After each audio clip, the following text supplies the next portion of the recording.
ठरलं तर मग मालिकेच्या आजच्या भागामध्ये सायली आता आश्रमामध्ये जायला निघालेली असते.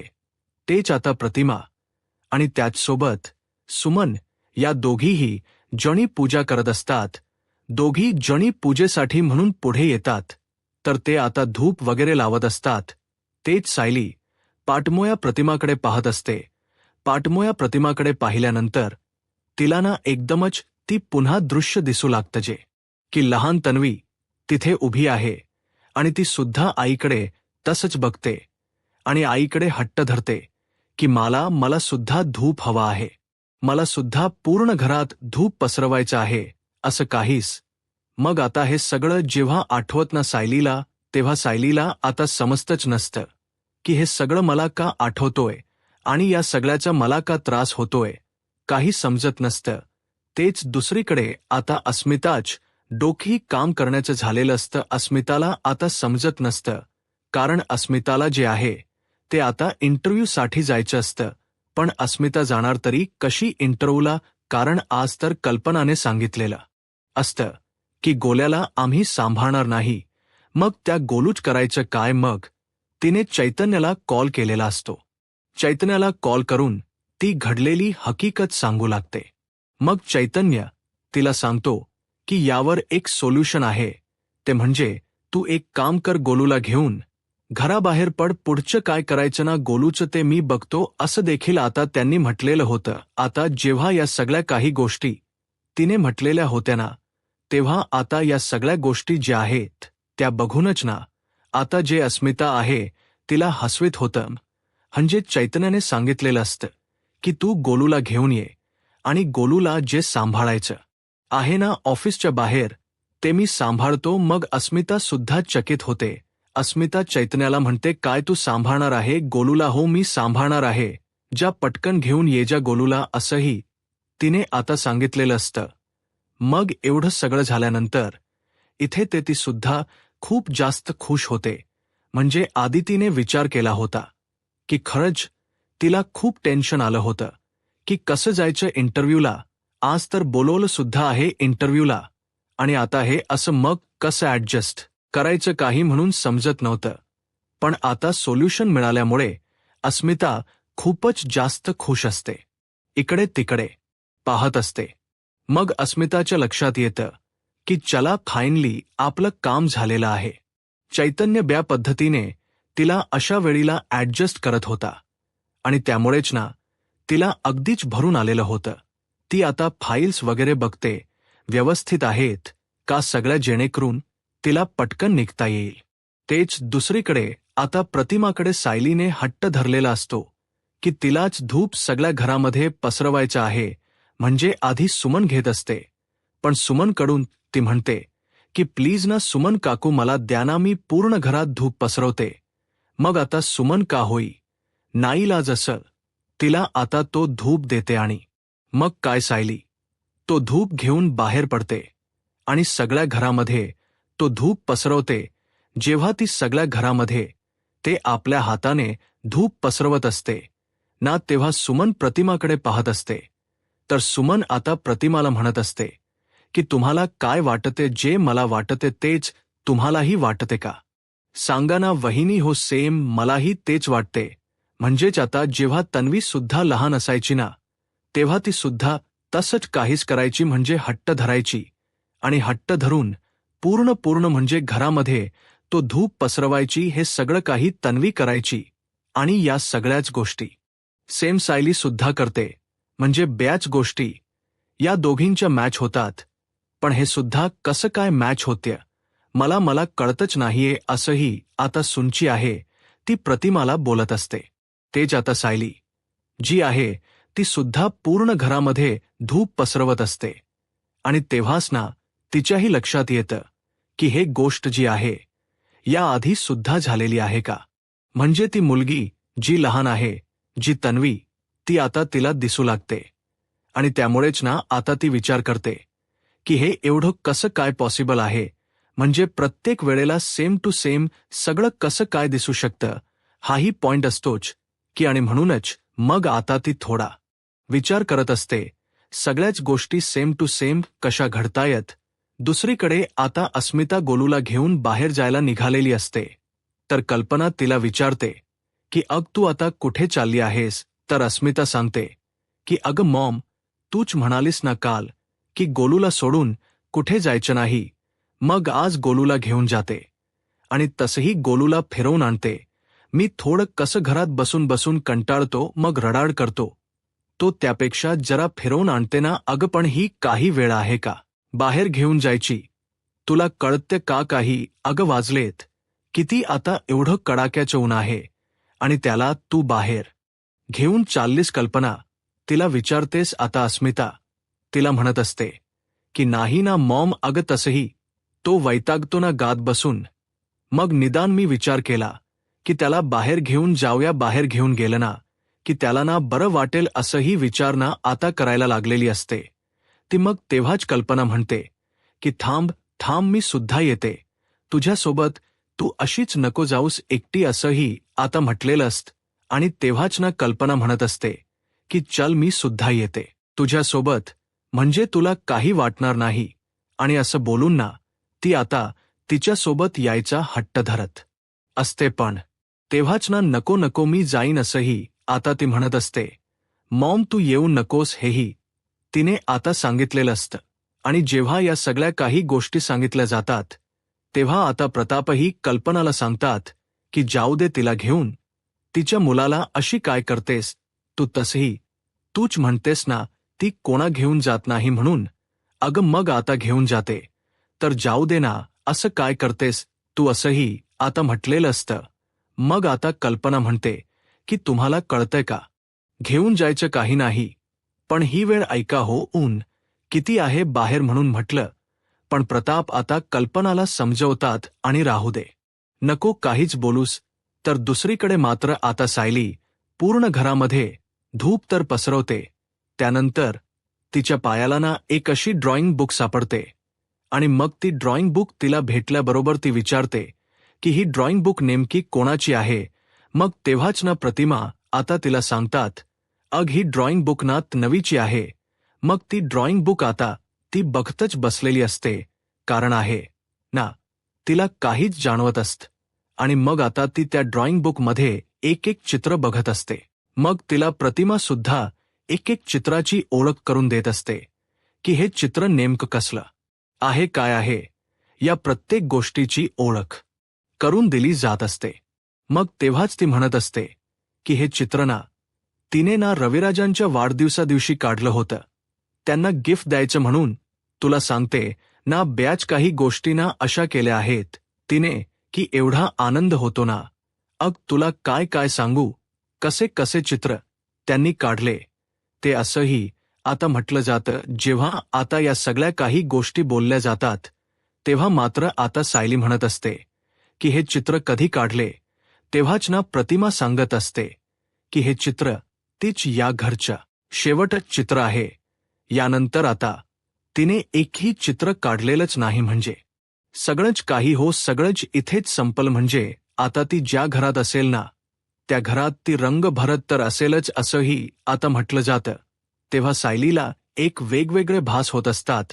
तुम्हाला खरं सांगू का, मला सध्या टीडीटीएम ही सिरियल बघताना ना हॉर कोणती तरी मूव किंवा सिरियल पाहते ना असंच काहीच होतं. म्हणजे सारखे ती छोटी तन्वी दाखवणं आणि त्यामागे सायलीने पळणं आणि ती गायब होणं, हे एक दृश्य बघूनच ना एक अंगावर अक्षरशः काटा येतो.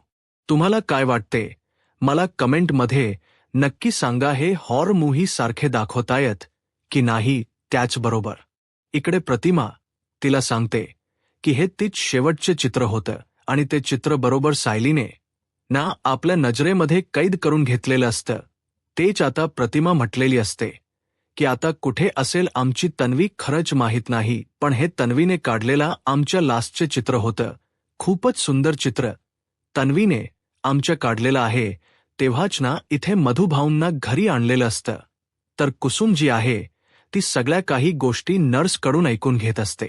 नर्सने बऱ्याच गोष्टी सांगितलेल्या असतात की कसं काय काय सगळं मॅनेज करायचं आहे ते. मग कुसुमला तिने काही इंजेक्शन सुद्धा सांगितलेले असतात तेच आणायला. आता कुसुम तिकडून बाहेर पडत असते तेच आता दुसरीकडे पाहायला मिळत असतं की जी लहान लहान मुलं असतात, जी आश्रमातील असतात, ती सुद्धा सगळं सामान नीट लावत असतात, कारण आता लवकरच सायलीही येणार आहे आणि त्यामुळे पटापट ह्यांची साफसफाई सुरू आहे, कारण ह्यांना वाटते की पटकन काही झालं तरी सगळं काही आवरायला व जराही उशीर करायला नको असंही वाटत असतं.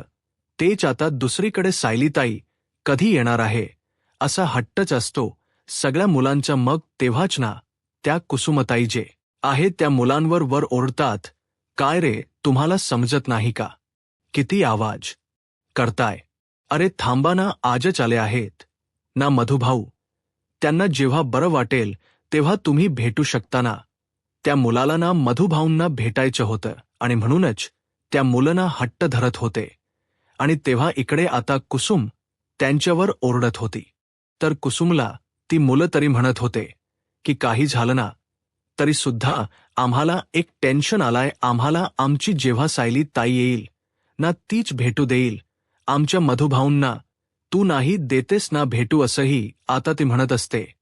तेच आता दुसरीकडे सायली येते. सायली आल्याबरोबर मुलं धावत पळत सायलीकडे जातात आणि सायलीकडे जाऊन सायलीला मिठी मारतात. तेच अर्जुन आता बघतच राहतो, कारण आता सायली प्रेग्नेंट आहे म्हणून तो विशेषतेची काळजी घेत असतो. त्या मुलांना आता तो सांगत असतो की जरा जरा लांब राहा. आणि त्याचबरोबर कुसुमताई सुद्धा म्हणते की अरे मुलांनो, तुम्हाला समजत नाही का? चला बरं लांबवा.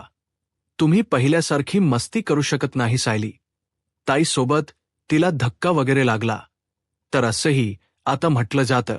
या सगळ्या गोष्टी बोलल्यानंतर इकडे अर्जुनही म्हणत असतो की सायली, मला तर असं वाटतं ना, तू इथे थांबूच नको. चल बरं, मला नाही आवडत तू इथे थांबलेलं. इथे खूप धूळ आहे. तुझी सोय ना मी आतमध्ये ऑलरेडी केली आहे आणि त्यामुळेच ना मला असं वाटत नाही की तू इथे थांबावं. चल पटकन. आणि असं बोलूनच ना तो आता हट्ट धरत असतो. सायली म्हणत असते, पण आता तुम्ही मला घेऊन तरी कुठे जाताय ते तरी सांगा हो. सांगतो, चल बाहेर. तुझी सगळी सोय मी ऑलरेडी केलेली आहे, नको टेन्शन घेऊस. मग असं बोलून आता अर्जुन सायलीचा हात धरतो. तर लहान लहान मुलं सुद्धा आता सायली सोबत बाहेर जातात, कारण त्यांना सायली सोबत एन्जॉय करायचं असतं. बऱ्याच दिवसांनी सायली अशी आश्रमात आली, त्यामुळे मग इथे अर्जुनने एक टेबल टाकून सगळ्या या खाण्यापिण्याची व्यवस्था, फॅन आणि या सगळ्याची सोय केलेली असते. ते छोटासा टेंट टाकून तिथे आता बेड सुद्धा बसवलेला असतो, जेणेकरून तिला ना कसलीही कमी पडायला नको. या सगळ्या गोष्टींची सोय केलेली असते आणि त्यामुळेच ना सायलीला सुद्धा आता बरं वाटत असतं. तेच आता कुसुमताई जी आहे ती मुलांना सांगत असते की तुम्हाला सांगितलं ना की हट्ट करायचा नाही म्हणून, तरी सुद्धा तुम्ही हट्ट करताय. अगे सायली ताईला जरा आराम करू दे ना काका, म्हणून असं करताय असंही आता म्हटलं जात असतं. पण तरी सुद्धा मुलं म्हणत असतात की हो, आम्हाला आवडतं ना सायली ताई सोबत. मग आता पटापट चला आतला आवरून घेऊया. म्हणजे कसं सायली ताई सुद्धा आपल्या सोबत आतमध्ये येईल असंही आता म्हटलं जातं. तेच आता दुसरीकडे सायली म्हणत असते की मलाही तुमच्या सोबत यायचंय आतमध्ये आवरायला, पण आता अर्जुनने तिला सांगितलेलं असतं की तू कुठेही जायचं नाही, ती लोक आहेत ना सकी जण. मग आता सायलीला ना इथे सांगितलेलं असतं की बसून रा, आम्ही तोपर्यंत आतलं सगळं काही आवरून घेतो. मग तेच आता सायली ही तिथेच बसून असते, तर अर्जुनही तिच्याच बाजूला असतो. अर्जुन पहिल्यांदा सायलीला ना आता ते नारळ पाणी प्यायला देतो, कारण सायलीला आता बराच वेळ झालाय काही झालं तरी सुद्धा ना खाल्लेलं नव्हतं आणि तिचा टाईम झाला की हा बरोबर तिच्या समोर उभा होता आणि त्यामुळेच आता तो तिला नारळ पाणी वगैरे देत होता. तर दुसरीकडे आता सायली जी आहे ती मात्र आता अर्जुनला म्हणत असते, पण इथे बाहेर बसून ना मला वैताग आलेला आहे, कंटा येतोय. खरंच ना जरा आतमध्ये गेले असते तर बरं वाटलं असतं, म्हणूनच विचार केला की जरा आतमध्ये जावं. आता अर्जुन तिला म्हणतो की नाही या, तू इथेच थांबायचं, मी तुला ना थांब चांगलं असं एंटरटेनमेंट करून दाखवतो. आणि असं म्हटल्यानंतर इकडे आता आता छान गाण्यावर ना डान्स करायला दिलेला असतो. आणि मग काय, इकडे डान्स सुरू असतो. डान्स सुरू असताना सायलीला खूप मस्त वाटत होतं. सायली खूप जास्त हसत होती. तर अर्जुनही तिला तेवढाच ना खुश करत होता. आणि तेव्हा सायली म्हणत होती की बस बस पुरे. पण आता अर्जुन काही थकत नव्हता. अर्जुन सायलीला हसवायचा पुरेपूर प्रयत्न करत होता. कारण आहे ना, सायलीला काही कमी वाटायला नको ना याची. त्याने उत्तम सोय जी आहे ती आता केलेली होती. एवढं सगळं तर होत होतच. तर तेव्हा ना इकडे गाणं सुद्धा सुंदर मागे लागलेलं होतं आणि तिला तो खुश करायचा प्रयत्न करत होता. इकडे तिकडे सगळीकडेच ना आता तो नाचून दाखवत होता. आणि त्यामुळेच ना सायलीला हसू येत होतं. आणि हळूहळू का होई ना सायलीला तो खाऊ पिऊ सुद्धा देत होता. म्हणजे कसं सायलीला बरं वाटायला हो आणि तेवढंच तिच्या पोटात खाणही जायला हो, या सगळ्याची उत्तम सोय ना अर्जुनने मात्र करून ठेवलेली होती. अर्जुन जेव्हा या सगळ्या गोष्टी करून तिला हसवत होता ना, तेव्हा तिला आनंद वाटत होता. तिला खूप बरं वाटत होतं. पण तेव्हाच अर्जुन सायलीचा हातही धरतो आणि सायलीचा हात धरून तो सगळीकडे फिरवतो सुद्धा तिला. म्हणजे कसं तिलाही बरं वाटतं. मग एवढ्यातच ना सगळं काही आतलंही आवरून होत असतं.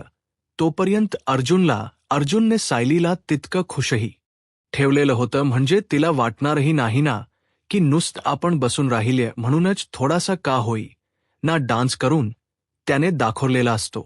तेच आता सायली खुश होते. कुसुम आता सायलीला आतमध्ये बोलवते. मग आता सायलीला ती बाहेर उभं करते आणि तिची दृष्ट वगैरे काढते. त्याचवेळी अर्जुन म्हणत असतो की सायली, तुझी तर आता मजा आहे बघ. म्हणजे तुला कसे 2-2 माहेर आहेत ना प्रतिमा, आत्याच सुद्धा. आणि हे सुद्धा म्हणजे किती एन्जॉय करतेस तू. असंही आता ती म्हणत असते. जेव्हा आता या सगळ्या काही गोष्टी ती बोलते ना, तेव्हा आता अर्जुन तर तिचं कौतुकच करत असतो. अर्जुन अजून म्हणत असतो की कसली कमाल आहे बघ. म्हणजे किती मस्त आहे ना तुझ्या याच्यामध्ये. आणि मग तेव्हा तिची दृष्ट वगैरे काढली जाते आणि मग तेव्हा ती घरात येते. ती जशी त्या घरामध्ये पाऊल टाकते, इकडे तिकडे बघते, तेव्हाच ना तिला आता लक्षात येतं की ही तन्वी आश्रमात सुद्धा मला का दिसते. एक वेळ प्रतिमा हत्याकडे दिसत होती तोपर्यंत ठीक होतं. आता तिला आश्रमामध्ये सुद्धा या तन्वीचे भास होऊ लागतात. अगदी भूताटकी सारखा सीन आहे हा. मग जेव्हा ती बघते ना, तेव्हा त्या किचनमध्ये जाते आणि किचनमधलं ते चित्र बघितल्यानंतर तर बापरे, आता तिला हे वाटतं की हे चित्र मी सेम त्या वहीमध्ये पाहिलं होतं आणि सेम चित्र इथे सुद्धा. इकडे अर्जुन विचार करतो की सायली आता माझ्या सोबत होती, कुठे गेली. तेच आता कुसुमताई म्हणतात की नक्कीच ना किचनमध्ये गेली असेल. तिला ना किचनच्या ओट्यावर हात फिरवल्याशिवाय ना जराही करमत नाही, म्हणूनच ती किचनच्या ओट्यावर हात फिरवत असणार आहे. मग तेव्हाच अर्जुनही म्हणतो, अच्छा असं आहे का. मग आता ती लोक पुन्हा एकदा इकडे मिसळतात. तेच कुसुमताई जी आहे ती आता किचनमध्ये जायला निघत असते. कारण कुसुमताईला ना आता किचनमध्ये जाऊन बरीच काम सुद्धा करायची असतात. तर सायली ऑलरेडी किचनमध्ये गेलेली असते आणि सायली जेव्हा किचनमध्ये गेलेली असते तेव्हा ती खरंतर ना त्या छोट्या तन्वीच्या मागे मागे गेलेली असते.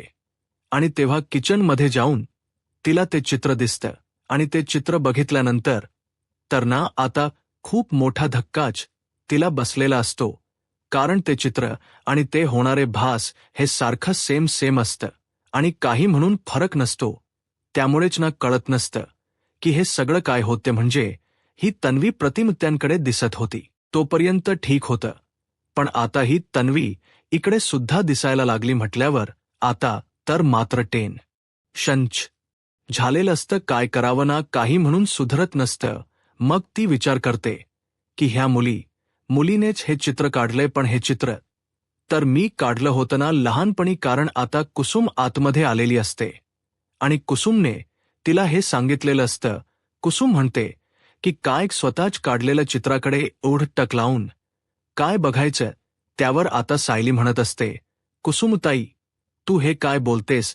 त्यावर सायलीला कुसुमताई म्हणते की अगं मी तुला सांगते ते शब्द खरे आहेत. म्हणजे तुला सांगू का, हे जे चित्र आहे ना, हे चित्र तूच काढले. म्हणजे मला ना मधुभाऊ तेव हा सांगायचे की हे चित्र लहान असताना काढलेलं आहे.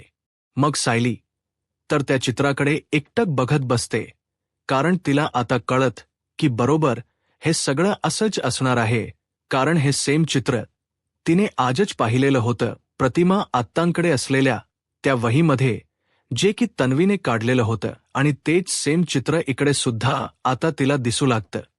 त्यामुळे मग ती आता एका पॉइंटला विचार करते की नाही, काहीतरी चुकतं, काहीतरी मोठा क्लू बाहेर सोडून जाते.